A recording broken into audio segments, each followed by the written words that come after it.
नारायणं नमस्कृत्य नरं चैव नरोत्तमं देवीं सरस्वतीं व्यासं ततो जयमुदीरयेत्। श्रीगणेशाय नमः। श्रीसरस्वत्यै नमः। श्रीवेदव्यासाय नमः। आज हम श्रवण करेंगे षोडशोध्याय 16वां अध्याय, जिसमें दुर्योधन की सेना का वर्णन है। संजय कहते हैं, ततो रजन्यां व्युष्टायां शब्द संभवन् महान् क्रोशतां भूमिपालानां युज्यतामिति। राजन, तदंतर रात्रि के अंत में सवेरा होते ही रथ जोतो, युद्ध के लिए तैयार हो जाओ, इस प्रकार जोर जोर से बोलने वाले राजाओं का महान कोलाहल सब ओर छा गया। भरत नंदन, शंख और दुंदुभियों की ध्वनि, वीरों के सिंहनाद, घोड़ों की हिनहिनाहट, रथ के पहियों की घरघराहट, हाथियों की गर्जना तथा गरजते हुए योद्धाओं के सिंहनाद करने, ताल ठोकने और जोर जोर से बोलने आदि की तुमुल ध्वनि सब ओर व्यक्त हो उठी। महाराज, सूर्योदय होते होते कौरवों और पांडवों की वह सारी विशाल सेना संपूर्ण रूप से युद्ध के लिए तैयार हो उठी। राजेंद्र, आपके पुत्रों तथा पांडवों के द्रुदम्य अस्त्र शस्त्र तथा कवच चमक उठे। भारत, तब सूर्योदय के प्रकाश में आपकी और शत्रुओं की सारी सेनाएं शास्त्रों से सुसज्जित तथा अत्यंत विशाल दिखाई देने लगी। जाम्बुनद नामक सुवर्ण से विभूषित आपके हाथी और रथ बिजलियों सहित मेघों की घटा के समान प्रकाशमान दिखाई देते थे कि बहुसंख्यक रथों की सेनाएं नगरों के समान दृष्टिगोचर हो रही थी। उनके बीच आपके ताऊ भीष्म जी पूर्ण चंद्रमा के समान सुशोभित हो रहे थे, प्रकाशित हो रहे थे। आपकी सेना के सैनिक धनुष, खड्ग, रुष्टि, गदा, शक्ति और तोमर आदि चमकीले अस्त्र शस्त्र लेकर उन सेनाओं में खड़े थे। प्रजानाथ, हाथी, घोड़े, पैदल और रथी शत्रुओं को बांधने के लिए जाल से बनकर एक एक जगह सैकड़ों और हजारों संख्या में खड़े थे। अपने और शत्रुओं के अनेक प्रकार के ऊंचे ऊंचे चमकीले ध्वज हजारों की संख्या में दृष्टिगोचर हो रहे थे। सुवर्णमय आभूषण पहने, मणियों के अलंकारों से विचित्र अंगों वाले सहस्रों हाथी सवार सैनिक अपनी प्रभा से शिखाओं सहित प्रज्वलित अग्नि के समान प्रकाशित हो रहे थे। जैसे चंद्र भवन में देवराज इंद्र के चमकीले ध्वज फहराते रहते हैं, उसी प्रकार कौरव पांडव सेना के ध्वज भी फहरा रहे थे। दोनों सेनाओं के प्रमुख वीर युद्ध की अभिलाषा रखकर कवच आदि से सुसज्जित दिखाई दे रहे थे। उनके हथियार उठे हुए थे। वे हाथ में दस्ताने और पीठ पर तरकश बांधे सेना के मुहाने पर खड़े हुए भूपालगण अद्भुत शोभा पा रहे थे। उनकी आंखें बैलों की आंखों के समान बड़ी बड़ी दिखाई दे रही थी। सुबल पुत्र शकुनी, शल्य, सिंधु नरेश, जयद्रथ, बिंद, अनुबिंद, केकय राजकुमार, काम्बोज राज, सुदक्षिण, कलिंग राज, श्रुतायुध राजा, जैतसेन, कौशल नरेश, बृहद्वल तथा भोजवंशी कृतवर्मा, ये 10 पुरुष सिंह पुरुष शूरवीर क्षत्रिय एक एक अक्षौणी सेना के अधिनायक थे। इनकी भुजाएं परिघों के समान मोटी दिखाई देती थीं। इन सब ने बड़े बड़े यज्ञ किए थे और उनमें प्रचुर दक्षिणाएं दी थीं। ये तथा और भी बहुत से नीतिज्ञ महारथी राजा और राजकुमार दुर्योधन के वश में रहकर कवच आदि से सुसज्जित हो अपनी अपनी सेनाओं में खड़े दिखाई देते थे। इन सब ने काले मृगचर्म बांध रखे थे। सभी बलवान और युद्ध भूमि में सुशोभित होने वाले थे और सब ने दुर्योधन के हित के लिए बड़े हर्ष और उल्लास के साथ ब्रह्मलोक की दीक्षा ली थी। ये सामर्थ्यशाली 10 वीर अपने सेनापतित्व में 10 सेनाओं को लेकर युद्ध के लिए तैयार खड़े थे। 11वीं विशाल वाहिनी दुर्योधन की थी, जिनमें अधिकांश कौरव योद्धा थे। यह कौरव सेना अन्य सब सेनाओं के आगे खड़ी थी। इसके अधिनायक थे शांतनु नंदन भीष्म। उनके सिर पर सफेद पगड़ी शोभा पाती थी। उनके घोड़े भी सफेद ही थे। उन्होंने अपने अंगों में श्वेत कवच बांध रखा था। महाराज, मर्यादा से कभी पीछे न हटने वाले उन भीष्म जी को मैंने अपनी श्वेत कांति के कारण नवोदित चंद्रमा के समान सुशोभित देखा। भीष्म जी चांदी के बने हुए सुंदर रथ पर विराजमान थे। उनकी ताल चिन्हित स्वर्णमयी ध्वजा आकाश में फहरा रही थी। उस समय कौरवों, पांडवों तथा धृष्टद्युम्न आदि महाधनुर्धर सृंजय वंशियों ने उन्हें सफेद बादलों में छिपे हुए सूर्य के समान देखा। धृष्टद्युम्न आदि सृंजय वंशी उन्हें देखकर बारंबार उद्विग्न हो उठते थे, ठीक उसी तरह जैसे मुंह बाए हुए विशाल सिंह को देखकर क्षुद्र मृग भय से व्याकुल हो उठते हैं। भोपाल, आपकी ये 11 अक्षौणी सेनाएं तथा पांडवों की 7 अक्षौणी सेनाएं वीर पुरुषों से सुरक्षित हो उत्तम शोभा से संपन्न दिखाई देती थी। वे दोनों सेनाएं प्रलय काल में एक दूसरे से मिलने वाले उन 2 समुद्र के समान दृष्टिगोचर हो रही थी, जिनमें मतवाले मगर और भंवरे होती हैं तथा जिनमें बड़े बड़े ग्राह सब ओर फैले रहते हैं। संजय कहते हैं, यथा स भगवन् व्यासः कृष्णद्वैपायनो ब्रवीत् तथैव सहितः सर्वे समाजगमुर्महीक्षितः। कि राजन, कृष्ण द्वैपायन भगवान व्यास ने जैसा कहा था उसी के अनुसार सब राजा कुरुक्षेत्र में एकत्र हुए थे। उस दिन चंद्रमा मघा नक्षत्र पर था। आकाश में 7 महाग्रह अग्नि के समान उद्दीप्त दिखाई दे रहे थे। उदय काल में 2 भागों में बटा हुआ सूर्य दिखाई देता था, ऐसा लगता था। साथ ही वह अपनी प्रचंड ज्वालाओं से अधिकाधिक जाज्वल्यमान होकर उदित हुआ था। संपूर्ण दिशाओं में दाह सा हो रहा था और मांस रक्त आहार करने वाले गीदड़ और कौएं मनुष्यों तथा पशुओं की लाशों की लालसा रखकर अमंगल सूचक शब्द कर रहे थे। कुरुकुल के वृद्ध पितामह भीष्म तथा भरद्वाज नंदन द्रोणाचार्य, ये दोनों शत्रु दमन महारथी, प्रतिदिन सवेरे उठकर मन को संयम में रखते हुए यही आशीर्वाद देते थे कि पांडवों की जय हो। परंतु वे जैसे प्रतिज्ञा कर चुके थे उसके अनुसार आपके लिए ही पांडवों के साथ युद्ध करते थे।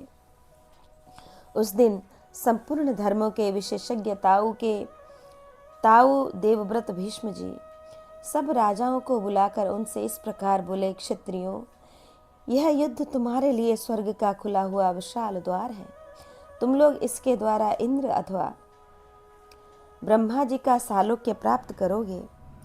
यह तुम्हारे पूर्ववर्ती पूर्वजों द्वारा स्वीकार किया हुआ सनातन मार्ग है। तुम सब लोग शांत चित्त होकर युद्ध में शौर्य का परिचय देते हुए अपने आप को सुयश और सम्मान का भागी बनाओ। नाभाग, याति, मानधाता, नहुष और नृग ऐसे ही कर्मों द्वारा सिद्धि को प्राप्त होकर उत्कृष्ट लोक में गए थे। घर में रोगी होकर पड़े पड़े प्राण त्याग करना क्षत्रियों के लिए अधर्म माना गया है। वह युद्ध में लोहे के अस्त्र शस्त्रों द्वारा आहत होकर जो मृत्यु को अंगीकार करता है वही उसका सनातन धर्म है। भरत श्रेष्ठ, भीष्म के ऐसा कहने पर वे सभी भूपाल श्रेष्ठ रथों द्वारा अपनी सेनाओं की शोभा बढ़ाते हुए युद्ध के लिए प्रस्थित हुए। भरत भूषण, इस युद्ध में भीष्म ने मंत्रियों और बंधुओं सहित कर्ण के अस्त्र शस्त्र रखवा दिए थे। इसलिए आपके पुत्र और अन्य नरेश बिना कर्ण के ही अपने सिंहनाद से 10 दिशाओं में प्रतिध्वनित करते हुए युद्ध के लिए निकले। श्वेत छत्रों, पताकाओं, ध्वजों, हाथियों, घोड़ों, रथों और पैदल सैनिकों से उन समस्त सेनाओं की बड़ी शोभा हो रही थी। भेरी, पड़ब, दुंदुभी आदि वाद्यों की धुनियों तथा रथ के पहियों के घरघराहट शब्दों से वहां की सारी भूमि व्यक्त हो रही थी। सोने के अंगद और केयूर नामक बाहुभूषण तथा धनुष धारण किए महारथी वीर अग्नियुक्त पर्वतों के समान सुशोभित हो रहे थे। कौरव सेना के प्रधान सेनापति भीष्म भी ताड़ और 5 तारों के चिन्हों से युक्त विशाल ध्वजा पताकाओं से सुशोभित रथ पर जा बैठे। उस समय वे निर्मल तेजोमय सूर्य देव के समान प्रकाशित हो रहे थे। भरत श्रेष्ठ महाराज, आपकी सेना के समस्त महाधनुर्धर भूपाल सेनापति भीष्म की आज्ञा के अनुसार चलते थे। गोवासन देश के स्वामी महाराज शैब्य अपने अधीन राजाओं के साथ पताकाओं से सुशोभित राजोचित गजराज पर आरूढ़ हो युद्ध के लिए चले। कमल के समान कांतिमान अश्वत्थामा सिंह की पूंछ के चिन्ह से युक्त ध्वजा पताका वाले रथ पर आरूढ़ हो समस्त सेनाओं के आगे रहकर चलने लगे। श्रुतायुध, चित्रसेन, पुरोमित्र, विभिंशति, शल्य, भूरिश्रवा तथा महारथी विकर्ण, ये 7 महाधनुर्धर वीर रथों पर आरूढ़ हो सुंदर कवच धारण किए द्रोणपुत्र अश्वत्थामा को अपने आगे रखकर भीष्म के आगे आगे चल रहे थे। इन सब के जाम्बुनद सुवर्ण के बने हुए अत्यंत ऊंचे ध्वज इनके श्रेष्ठ रथों की शोभा बढ़ाते हुए अत्यंत प्रकाशित हो रहे थे। आचार्य प्रवर द्रोण की पताका पर कमंडलु विभूषित सुवर्णमयी वेदी और धनुष के चिन्ह बने हुए थे। कई लाख सैनिकों की सेना को अपने साथ लेकर चलने वाले दुर्योधन का मणिमय महान ध्वज नाग चिन्ह से विभूषित था। पौरव, कलिंगराज, श्रुतायुध, काम्बोजराज, सुदक्षिण, क्षेमधनवा तथा सुमित्र, ये 5 प्रधान रथी दुर्योधन के आगे आगे चल रहे थे। वृषभ चिन्ह ध्वज पताका से युक्त बहुमूल्य रथ पर बैठे हुए कृपाचार्य मगध की श्रेष्ठ सेना को अपने साथ लिए चल रहे थे। अंगराज तथा मनुष्य कृपाचार्य से सुरक्षित पूर्व देशीय क्षत्रियों की वह विशाल वाहिनी शरद ऋतु के बादलों के समान शोभा पाती थी। महायशस्वी राजा जयद्रथ वराह के चिन्ह से युक्त रजतमय ध्वज पताका के साथ रथ पर आरूढ़ हो सेना के अग्रभाग में खड़े हुए बड़ी शोभा पा रहे थे। उनके अधीन 1 लाख रथ, 8,000 हाथी और 60,000 घुड़सवार थे। सिंधुराज के द्वारा सुरक्षित अनंत रथ, हाथी और घोड़ों से भरी हुई वह विशाल सेना अद्भुत शोभा पा रही थी। कलिंग देश का राजा श्रुतायुध अपने मित्र केतुमान के साथ 60,000 रथ और 10,000 हाथियों के साथ लिए युद्ध के लिए चला। यंत्र, तोमर, तुणीर तथा पताकाओं से सुशोभित उसके विशाल गजराज पर्वतों के समान प्रतीत होते थे। कलिंग राज के रथ की ध्वजा पर अग्नि का चिन्ह बना हुआ था। वह श्वेत छत्र और चवर रूपी पंखों से तथा पदक कंठहार से विभूषित हो बड़ी शोभा पा रहा था। राजन, केतुमान भी विचित्र एवं विशाल अंकुश से युक्त गजराज पर आरूढ़ हो समरभूमि में खड़ा हुआ मेघों की घटा के ऊपर प्रकाशित होने वाले सूर्यदेव के समान जान पड़ता था। इसी प्रकार श्रेष्ठ गजराज पर आरूढ़ हो भगदत्त भी वज्रधारी इंद्र के समान अपने तेज से उद्दीप्त हो युद्ध के लिए आगे बढ़ गए थे। अवंती देश के राजकुमार विंद और अनुविंद भी भगदत्त के समान ही तेजस्वी थे। वे दोनों भाई हाथी की पीठ पर बैठकर केतुमान के पीछे पीछे चल रहे थे। राजन, रथों के समूह से युक्त उस सेना का भयंकर व्यूह सर्वतोमुखी था। वह हंसता हुआ आक्रमण सा कर रहा था। हाथी उस व्यूह के अंग थे। राजाओं का समुदाय ही उसका मस्तक था और घोड़े उसके पंख से जान पड़ते थे। द्रोणाचार्य, राजा शांतनु नंदन भीष्म, आचार्य पुत्र अश्वत्थामा, वाल्मीकि और कृपाचार्य से उस सैन्य समूह का निर्माण किया गया था। संजय कहते हैं, ततो मुहूर्तान्तुमूलः शब्दो हृदय कंपना अश्रूयत महाराज योधानां प्रयुत्सताम्। महाराज, तदंतर 2 ही घड़ी में युद्ध की इच्छा रखने वाले योद्धाओं का भयंकर कोलाहल सुनाई देने लगा, जो हृदय को कपा देने वाला था। शंख और दुंदुभियों के घोष, गजराजों की गर्जना तथा रथों के पहियों की घरघराहट से सारी पृथ्वी विदीर्ण सी हो रही थी। घोड़ों के हींसने और योद्धाओं के गर्जने के शब्दों से एक ही क्षण में वहां की पृथ्वी, आकाश का सारा प्रदेश गुंजा उठा। दुर्धर्ष नरेश, आपके पुत्रों और पांडवों की सेनाएं एक दूसरे के निकट आने पर कांप उठीं। उस रण क्षेत्र में स्वर्ण भूषित रथ और हाथी बिजलियों के से युक्त मेघों के समान सुशोभित दिखाई देते थे। नरेश्वर, आपकी सेना के नाना प्रकार के ध्वज और सोने के अंगद बाजूबंद पहने हुए सैनिक प्रज्वलित अग्नि के समान प्रकाशित हो रहे थे।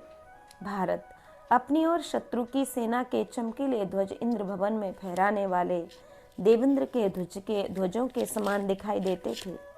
अग्नि और सूर्य के समान कांतिमान कांचनमय कवच धारण किए वीर सैनिक अग्नि और सूर्य के ही तुल्य प्रकाशित दिख रहे थे। राजन, कौरव पक्ष के श्रेष्ठ योद्धा विचित्र आयुध और धनुष धारण किए बड़ी शोभा पा रहे थे। उनके विचित्र आयुध ऊपर की ओर उठे हुए थे। उन्होंने हाथों में दस्ताने पहन रखे थे और उनकी पताकाएं आकाश में फहरा रही थी। सेना के मुहाने पर खड़े हुए वृषभ के समान विशाल नेत्रों वाले वे महान धनुर्धर वीर बड़ी शोभा पा रहे थे। नरेश्वर, भीष्म जी के पृष्ठभाग की रक्षा आपके पुत्र दुशासन, दुर्विशह दुर्मुख, दुस्सह विविंशति, चित्रसेन, महारथी विकर्ण, सत्यव्रत, पुरुमित्र, जय, भूरिश्रवा, शल तथा इनके अनुयायी 20,000 रथी कर रहे थे। अभिशाह, सूरसेन, शिबी, वसाती, शाल्व, मत्स्य, अम्बश, तिगर्त, के सौबीर, कैतव तथा पूर्व पश्चिम एवं उत्तर प्रदेश के निवासी इन 12 जनपदों के समस्त शूरवीर अपना शरीर निछावर करने को उद्यत होकर विशाल रथ समुदाय के द्वारा पितामह भीष्म की रक्षा कर रहे थे। 10,000 बेगवान हाथियों की सेना साथ लेकर मगधराज उपर्युक्त रथ सेना के पीछे पीछे चल रहे थे। उस विशाल वाहिनी में रथों के पहियों और हाथियों के पैरों की रक्षा करने वाले सैनिक 60 लाख थे। कुछ पैदल सैनिक, जिनकी संख्या कई लाख थी, हाथ में धनुष, ढाल और तलवार लिए आगे आगे चल रहे थे। वे नखर, बघनखे और प्रास द्वारा भी युद्ध करने में कुशल थे। भारत, महाराज, आपके पुत्र की ये 11 अक्षौहिणी सेनाएं यमुना में मिली हुई गंगा के समान दिखाई देती थीं। धृतराष्ट्र बोले, संजय, मेरी 11 अक्षौहिणियों को व्यूहाकार में खड़ी हुई देख पांडुनंदन युधिष्ठिर ने उसका सामना करने के लिए अपनी थोड़ी सी सेना के द्वारा किस प्रकार व्यूह रचना की, जो मनुष्य, देवता, गंधर्व और असुर सभी की व्यूह निर्माण विधि को जानते हैं। उन भीष्म जी के सामने कुंती कुमार ने किस तरह अपनी सेना का व्यूह बनाया। संजय ने कहा कि राजन, आपकी सेनाओं को व्यूहकार में खड़ी हुई देख महात्मा पांडुपुत्र धर्मराज युधिष्ठिर ने अर्जुन से कहा, तात, महर्षि बृहस्पति के वचनों से ऐसा ज्ञात होता है कि यदि शत्रुओं की सेना थोड़ी हो तो अपनी सेना को छोटे आकार में संगठित करके युद्ध करना चाहिए, और यदि अपने से अधिक सैनिकों के साथ युद्ध करना हो तो अपनी सेना को इच्छानुसार फैलाकर खड़ी करे। थोड़े से सैनिकों से बहुतों के साथ युद्ध करने के लिए सूचीमुख नामक व्यूह उपयोगी हो सकता है, और हमारी सेना शत्रुओं से बहुत कम ही है। पांडुनंदन, महर्षि के इस कथन पर विचार करके तुम भी अपनी सेना का व्यूह बनाओ। महाराज की यह बात सुनकर पांडुपुत्र अर्जुन ने उन्हें इस प्रकार उत्तर दिया कि नृपश्रेष्ठ, यह लीजिए, मैं आपके लिए अविचल एवं दुर्जय वज्रव्यूह की रचना करता हूँ, जिसका आविष्कार वज्रधारी इंद्र ने किया है, जो समरभूमि में प्रचंड वायु की भांति उठकर शत्रुओं के लिए दुस्सह हो उठते हैं। वे योद्धाओं में श्रेष्ठ आर्य भीमसेन हमारे आगे रहकर युद्ध करेंगे। पुरुष श्रेष्ठ भीमसेन युद्ध के विविध उपायों के ज्ञान में निपुण हैं। वे हमारी सेना के अगुआ होकर शत्रु सेना के तेज को नष्ट करते हुए युद्ध करेंगे। जैसे सिंह को देखते ही क्षुद्र मृग भयभीत होकर भाग उठते हैं, उसी प्रकार इन्हें देखकर दुर्योधन आदि समस्त कौरव त्रस्त होकर पीछे लौट जाएंगे। जैसे देवता देवराज का आश्रय लेकर निर्भय हो जाते हैं, उसी प्रकार हम लोग योद्धाओं में श्रेष्ठ भीमसेन का आश्रय लेंगे। ये हमारे लिए परकोटे का काम करेंगे। फिर हमें कहीं से कोई भय नहीं रह जाएगा। संसार में ऐसा कोई भी पुरुष नहीं है जो भयंकर पराक्रम प्रकट करने वाले क्रोध में भरे हुए नरश्रेष्ठ वृकोदर की ओर देखने का साहस कर सके। जब भीमसेन लोहे से बनी हुई अपनी सुदृढ़ गदा हाथ में ले महान वेग से विचरते हैं, उस समय वे समुद्र को भी सोख सकते हैं। के राजकुमार धृष्टकेतु और चेकितान भी ऐसे ही पराक्रमी हैं। नरेश्वर, ये धृतराष्ट्र के पुत्र अपने मंत्रियों सहित आपकी ओर देख रहे हैं। राजन, युधिष्ठिर से ऐसा कहकर अर्जुन भीमसेन से बोले, अब आप इन शत्रुओं को अपना महान बल दिखाइए। भारत, अर्जुन के ऐसा कहने पर उस युद्धस्थल में समस्त सैनिकों के अनुकूल वचनों द्वारा उस समय उनका पूजन समादर किया। महाबाहु अर्जुन ने ऐसा कहकर उसी तरह किया और अपनी सब सेनाओं का शीघ्र ही व्यूह बनाया और रण के लिए प्रस्थान किया। कौरवों को अपनी ओर आते देख पांडवों की वह विशाल सेना पहले तो भरी हुई गंगा के समान स्थिर दिखाई दी, फिर उसमें धीरे धीरे कुछ चेष्टा दृष्टिगोचर होने लगी। पांडव सेना में भीमसेन सबसे आगे चलने वाले थे। उनके साथ पराक्रमी धृष्टद्युम्न, नकुल, सहदेव तथा चेदीराज धृष्टकेतु भी थे। तत्पश्चात राजा विराट अपने भाइयों और पुत्रों के साथ एक अक्षौणी सेना लेकर भीमसेन के पृष्ठभाग की रक्षा कर रहे थे। भीम के पहियों की रक्षा परम तेजस्वी माद्री कुमार नकुल सहदेव कर रहे थे। द्रौपदी के 5 पुत्र तथा अभिमन्यु, ये वेगशाली वीर, उनके पृष्ठभाग की रक्षा करते थे। पांचाल कुमार महारथी धृष्टद्युम्न अपनी सेना के चुने हुए शूरवीर एवं प्रधान रथी प्रभद्रकों के साथ उन सब की रक्षा करते थे। भरत श्रेष्ठ, इन सब के पीछे अर्जुन द्वारा सुरक्षित शिखंडी भीष्म का विनाश करने के लिए उद्यत हो आगे बढ़ रहा था। अर्जुन के पीछे महाबली सात्यकी थे। पांचाल वीर युधामन्यु और उत्तमौजा अर्जुन के रथ के पहियों की रक्षा करते थे। चलते फिरते पर्वतों के समान विशाल और मतवाले गजराजों की सेना के साथ कुंती पुत्र राजा युधिष्ठिर बीच की सेना में उपस्थित थे। महापराक्रमी पांचाल राज द्रुपद पांडवों के लिए एक अक्षौहिणी सेना के सहित राजा विराट के पीछे पीछे चल रहे थे। राजन, उनके रथों पर भांति भांति के बेल बूटों से विभूषित स्वर्ण मंडित विशाल ध्वज सूर्य और चंद्रमा के समान प्रकाशित हो रहे थे। तदंतर महारथी धृष्टद्युम्न अन्य लोगों को हटाकर स्वयं भाइयों और पुत्रों के साथ उपस्थित हो राजा युधिष्ठिर की रक्षा करने लगे। राजन, आपके तथा शत्रुओं के रथों पर जो बहुसंख्यक विशाल ध्वज फहरा रहे थे, उन सब को तिरस्कृत करके केवल अर्जुन के रथ पर एकमात्र महान कपि से उपलक्षित दिव्य ध्वज शोभा पाता था। भीमसेन की रक्षा के लिए उनके आगे आगे हाथों में खड्ग, शक्ति तथा रिष्टि लिए कई लाख पैदल सैनिक चल रहे थे।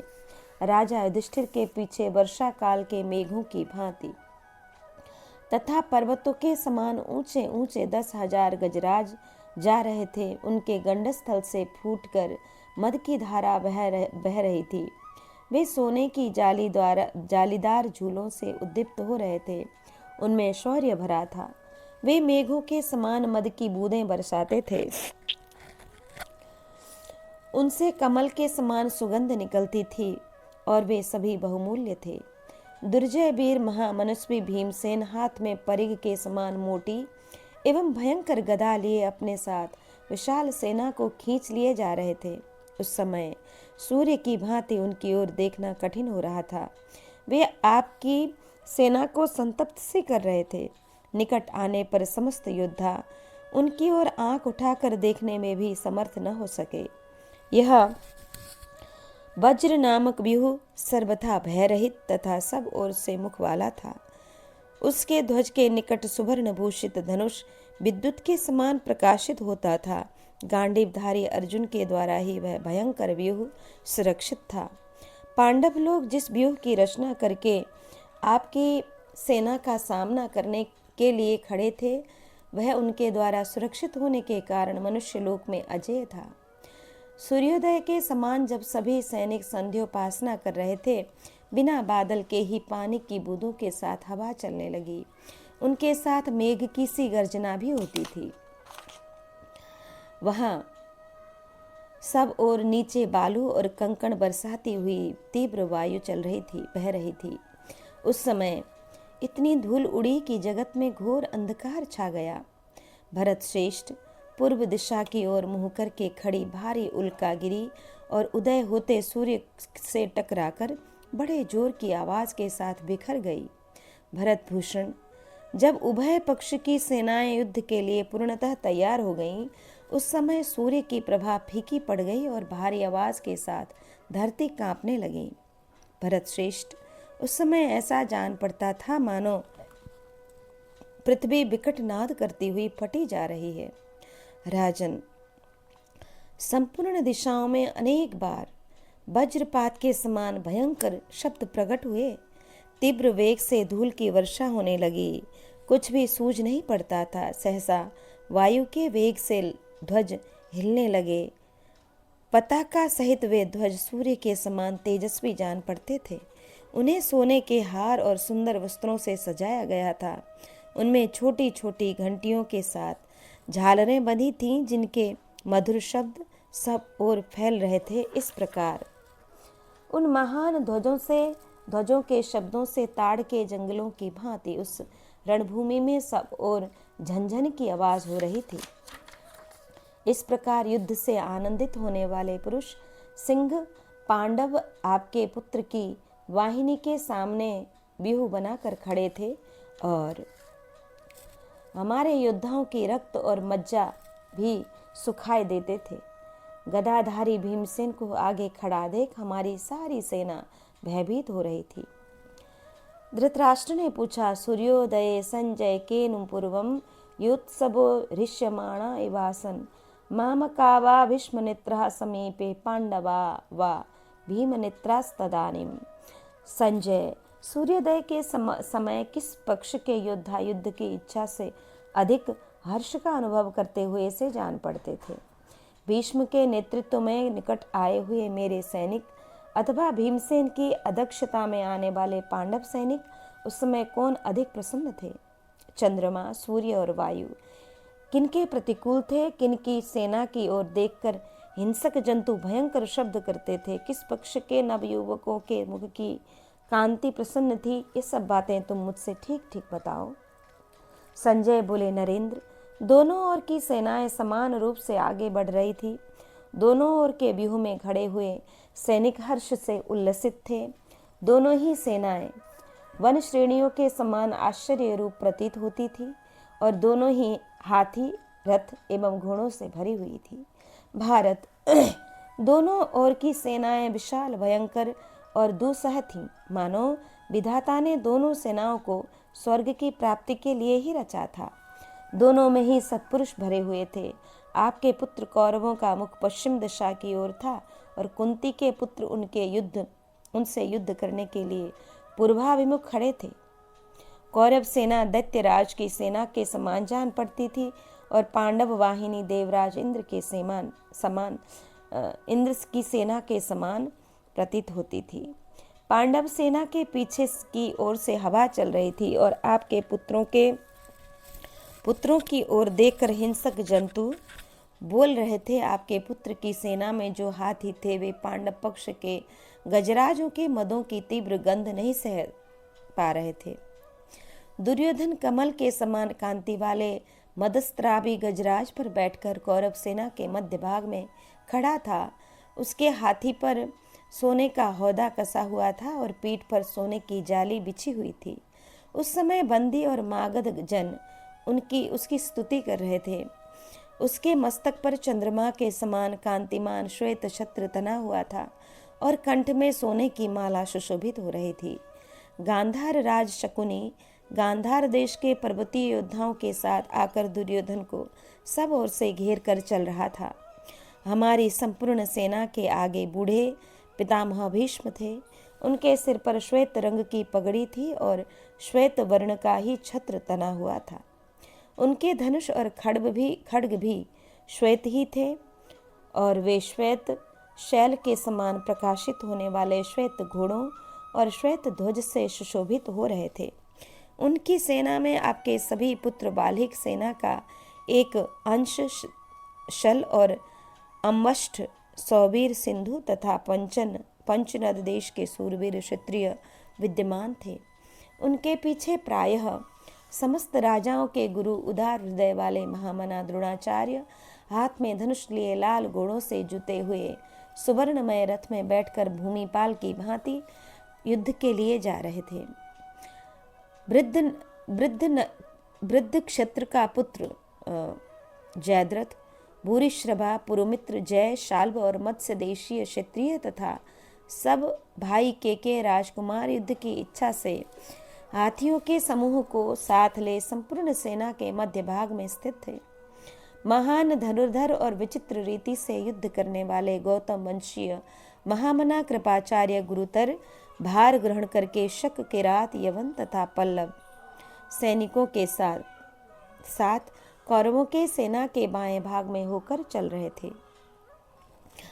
हाथ में हथियार लिए सुशोभित सुराष्ट्र देशीय वीरों तथा वृष्णि और भोज वंश के महारथियों द्वारा पालित विशाल सेना कृतवर्मा द्वारा सुरक्षित होकर आपकी सेना के दाहिने भाग से होकर युद्ध के लिए यात्रा कर रही थी। या तो हम अर्जुन पर विजय प्राप्त करेंगे अथवा हमारी मृत्यु हो जाएगी, ऐसी प्रतिज्ञा करके 10,000 संशतक रथी तथा बहुत से अस्त्रवेत्ता त्रिगर्त देशीय शूरवीर जिस ओर अर्जुन थे उसी ओर जा रहे थे। भारत, आपकी सेना में 1 लाख से अधिक हाथी थे। एक एक हाथी के साथ 100 रथ थे और एक एक रथ के साथ 100 घोड़े थे। प्रत्येक अश्व के पीछे 10 धनुर्धर और प्रत्येक धनुर्धर के साथ 100 पैदल सैनिक नियुक्त किए गए थे जो ढाल तलवार लिए रहते थे। भरत नंदन, इस प्रकार भीष्म जी ने आपकी सेनाओं का व्यूह रचा था। शांतनु नंदन सेनापति भीष्म प्रत्येक दिन मानुष, दैव, गांधर्व और आसुर प्रणाली के अनुसार व्यूह रचना करके सेना के अग्रभाग में स्थित होते थे। भीष्म द्वारा रचित कौरव सेना का वह व्यूह महारथियों के समुदाय से संपन्न ही समुद्र के समान गर्जना करता था। युद्ध में उसका मुख पश्चिम की ओर था। नरेंद्र, आपकी सेना अनंत रूप वाली एवं भयंकर थी, पांडवों की वैसी नहीं थी, परंतु मैं तो उसी सेना को विशाल और दुर्जय मानता हूँ जिनके नेता साक्षात भगवान श्री कृष्ण और अर्जुन हैं। संजय कहते हैं, बृहतिम धार्तराष्ट्रस्य सेनां दृष्टा समुद्यतां विषादां मगमद राजा कुंतीपुत्रो युधिष्ठिरः। राजन, युद्ध के लिए उद्यत हुई दुर्योधन की विशाल सेना को देखकर कुंतीपुत्र राजा युधिष्ठिर के मन में विषाद छा गया। भीष्म ने जिस व्यूह की रचना की थी उसका भेदन करना असंभव था। उसे अक्षोभ्य सा देखकर पांडुनंदन युधिष्ठिर की अंग कांति फीकी पड़ गई। वे अर्जुन से इस प्रकार बोले, महाबाहु धनंजय, जिनके प्रधान योद्धा पितामह भीष्म हैं, उन धृतराष्ट्र के पुत्रों के साथ हम समरभूमि में कैसे युद्ध कर सकते हैं। महातेजस्वी शत्रुदमन भीष्म ने शास्त्रीय विधि के अनुसार यह अक्षोभ्य एवं अवेद्य व्यूह रचा है। शत्रुनाशन अर्जुन, हम लोग अपनी सेनाओं के साथ प्राण संकट की स्थिति में पहुंच गए हैं। इस महान व्यू से हमारा उद्धार कैसे होगा? राजन, तब शत्रुओं का नाश करने वाले अर्जुन ने आपकी सेना को देखकर विषादग्रस्त से हुए कुंती पुत्र युधिष्ठिर को संबोधित करके कहा, प्रजानाथ, अधिक बुद्धिमान, उत्तम गुणों से युक्त तथा बहुसंख्यक शूरवीरों को भी बहुत थोड़े योद्धा जिस प्रकार जीत लेते हैं उसे बताता हूँ, सुनिए। राजन, आप दोष दृष्टि से रहित हैं, अतः आपको वह युक्ति बताता हूँ। पांडुनंदन, उसे केवल देवर्षि नारद, भीष्म तथा द्रोणाचार्य जानते हैं। कहते हैं, पूर्व काल में जब देवासुर संग्राम हो रहा था, उस समय इसी विषय को लेकर पितामह ब्रह्मा ने इंद्र आदि देवताओं से इस प्रकार कहा था कि विजय की इच्छा रखने वाले शूरवीर अपने बल और पराक्रम से वैसी विजय नहीं पाते जैसे कि सत्य, सज्जनता, धर्म तथा उत्साह से प्राप्त कर लेते हैं। देवताओं, अधर्म, लोभ और मोह त्याग कर उद्यम का सहारा ले अहंकार शून्य होकर युद्ध करो। जहाँ धर्म है उसी पक्ष की विजय होती है। राजन, इसी नियम के अनुसार आप भी यह निश्चित रूप से जान लें कि युद्ध में हमारी विजय अवश्यंभावी है, जैसा कि नारद जी ने कहा है, जहाँ श्री कृष्ण है वहीं विजय है। विजय तो श्री कृष्ण का एक गुण है, अतः वह उनके पीछे पीछे चलता है। जैसे विजय गुण है, उसी प्रकार विनय भी उनका द्वितीय गुण है। भगवान गोविंद का तेज अनंत है।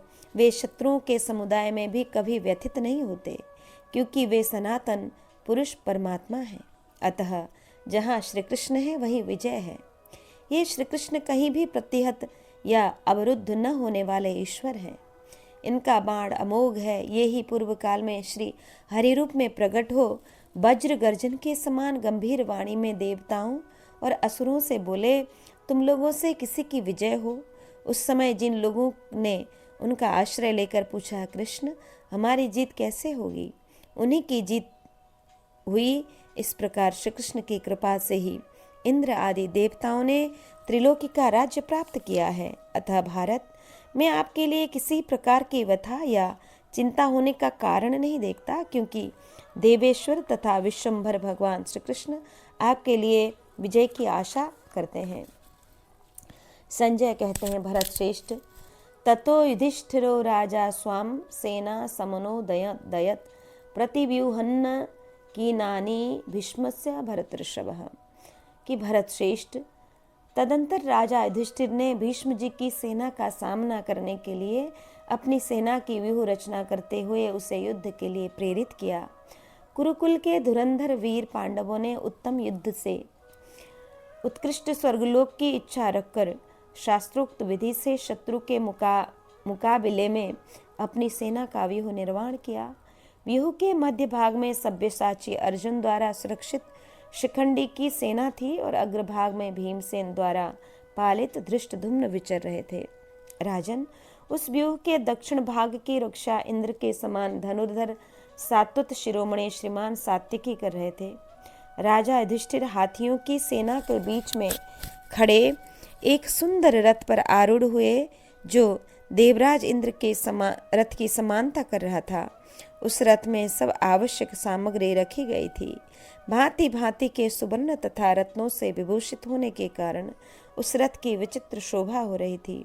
उसमें सुवर्णमय भांड तथा रस्सियां रखी हुई थीं और उस समय किसी सेवक ने युधिष्ठिर के ऊपर हाथी के दांतों की बनी हुई शलाकाओं से युक्त श्वेत छत्र लगा रखा था, जिसकी बड़ी शोभा हो रही थी। कुछ महर्षि गणों ने नाना प्रकार की स्तुतियों द्वारा महाराज युधिष्ठिर की प्रशंसा करते हुए उनकी दक्षिणावर्त परिक्रमा की। शास्त्रों के विद्वान पुरोहित, महर्षि और सिद्धगण जप मंत्र तथा उत्तम औषधियों द्वारा सब ओर से युधिष्ठिर के कल्याण और शत्रुओं के संहार का शुभ आशीर्वाद देने लगे। उस समय देवराज इंद्र के समान तेजस्वी कुरुश्रेष्ठ महात्मा युधिष्ठिर बहुत से वस्त्र, गाय, फल, फूल और स्वर्णमय आभूषण ब्राह्मणों को दान करते हुए आगे बढ़ रहे थे। अर्जुन का रथ ज्वाजल्य मालाओं से युक्त अग्नि के समान शोभा पा रहा था। उसमें सूर्य की आकृति के सहस्त्रों चक्र विद्यमान थे। सैकड़ों क्षुद्र घंटिकाएं लगी थी। बहुमूल्य जामुनद नामक सुवर्ण से भूषित होने के कारण उस रथ की विचित्र शोभा हो रही थी। उसमें श्वेत रंग के घोड़े और सुंदर पहिए लगे थे। गांडीव, धनुष और बाण हाथ में लिए हुए कपिध्वज अर्जुन उस रथ पर आरूढ़ थे। भगवान श्री कृष्ण ने उनकी बागडोर संभाल रखी थी। अर्जुन के समान दुर्धर इस भूतल पर न तो कोई है और न होगा ही। महाराज, जो सुंदर बाहों वाले भीमसेन बिना आयुध के केवल भुजाओं से ही युद्धों में मनुष्यों, घोड़ों और हाथियों को भस्म कर सकते हैं, उन्होंने ही आपके पुत्रों की सेना का संहार कर डालने के लिए अत्यंत रौद्र रूप धारण कर रखा है। वृकोदर, भीमसेन, नकुल और सहदेव के साथ रहकर अपने वीर रथी धृष्टद्युम्न की रक्षा कर रहे थे, जो सिंहों और सांडों के समान उन्मत्त से होकर युद्ध का खेल खेलते हैं, जिनका दर्प गजराज के समान बढ़ा हुआ है तथा जो लोक में देवराज इंद्र के समान पराक्रमी है। उन्हीं दुर्धर्ष वीर भीमसेन को सेना के अग्रभाग में उपस्थित देख आपके सैनिक भय से उद्विग्न चित्त हो कीचड़ में फंसे हुए हाथियों की भांति व्यथित हो उठे। भगवान वासुदेव बोले, धनंजय, ये जो अपनी सेना के मध्य भाग में स्थित हो रोष से तप रहे हैं और सिंह के समान हमारी सेना की ओर देखते हैं, ये ही कुरुकुल केतु भीष्म हैं, जिन्होंने अब तक 300 अश्वमेध यज्ञों का अनुष्ठान किया है। जैसे बादल अंशुमाली सूर्य को ढक लेते हैं, उसी प्रकार ये सारी सेनाएं इन महानुभाव भीष्म को आच्छादित किए हुए हैं। नरवीर अर्जुन, तुम पहले इन सेनाओं को मारकर भरत कुलभूषण भीष्मजी के साथ युद्ध की अभिलाषा करो।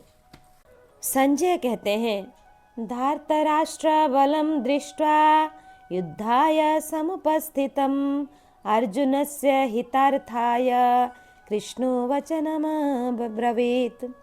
कि दुर्योधन की सेना को युद्ध के लिए उपस्थित देख श्री कृष्ण ने अर्जुन के हित के लिए इस प्रकार कहा कि भगवान श्री कृष्ण बोले, महाबाहो, तुम युद्ध के सम्मुख खड़े हो, पवित्र होकर शत्रुओं को पराजित करने के लिए दुर्गा देवी की स्तुति करो। संजय कहते हैं, परम बुद्धिमान भगवान वासुदेव के द्वारा रण क्षेत्र में इस प्रकार आदेश प्राप्त होने पर स्तुति कुंती कुमार अर्जुन रथ से नीचे उतरकर दुर्गा देवी की स्तुति करने लगे। अर्जुन बोले कि नमस्ते सिद्ध सेनानी आर्य मंदरवासिनी कुमारी कालिका पाली कपिले कृष्ण पिंगले भद्रकाली नमस्तुभ्यं महाकाली नमोस्तुते चंडी चंडे नमस्तुभ्यं तारिणीं वरवर्णिनी। कि मंदराचल पर निवास करने वाली सिद्धों की सेना नेत्री आर्य, तुम्हें बार बार नमस्कार है। तुम ही कुमारी, काली, कपाली, कपिला, कृष्ण पिंगला, भद्रकाली और महाकाली नामों से प्रसिद्ध हो। तुम्हें बारंबार प्रणाम है। दुष्टों पर प्रचंड कोप करने के कारण चंडी कहलाती हो। भक्तों को संकट से तारने के कारण तारिणी हो। तुम्हारे शरीर का दिव्य वर्ण बहुत ही सुंदर है। मैं तुम्हें प्रणाम करता हूँ। महाभागे, तुम ही सौम्य और सुंदर रूप वाली पूजनीय कात्यायनी हो और तुम ही विकराल रूप धारिणी काली हो। तुम ही विजया और जया के नाम से विख्यात हो। मोर पंख की तुम्हारी ध्वजा है। नाना प्रकार के आभूषण तुम्हारे अंगों की शोभा बढ़ाते हैं। तुम भयंकर त्रिशूल, खड्ग और खेटक आदि आयुधों को धारण करती हो।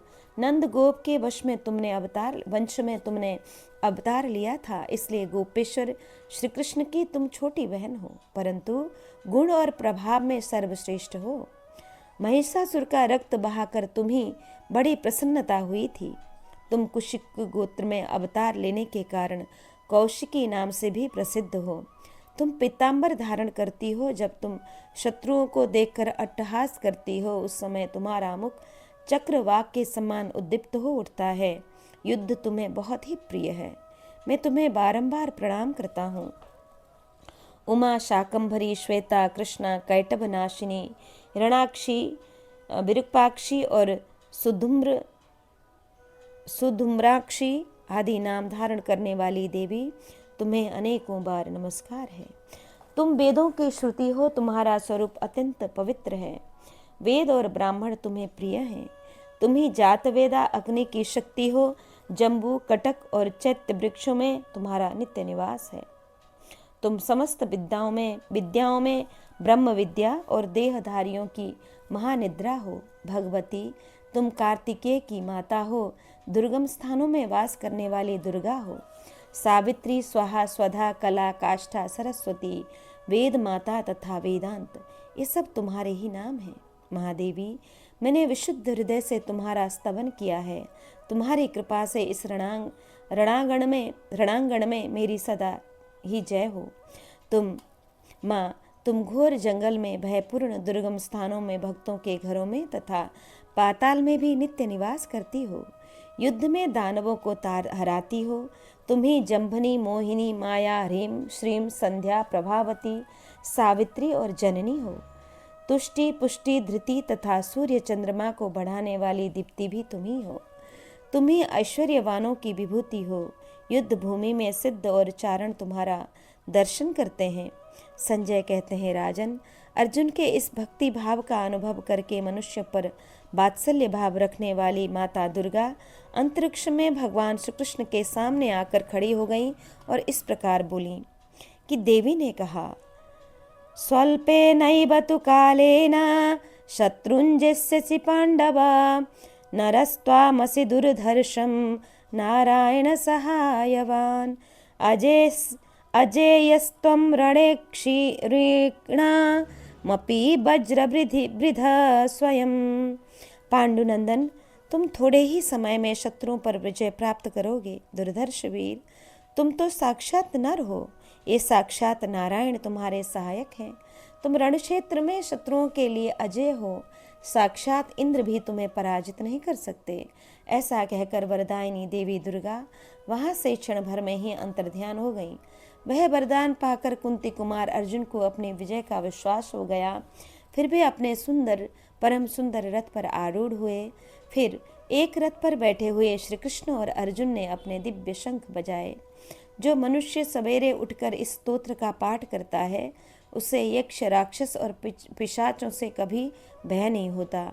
शत्रु तथा सर्प आदि विषैले दांतों वाले जीव भी इनको कोई हानि नहीं पहुंचा सकते।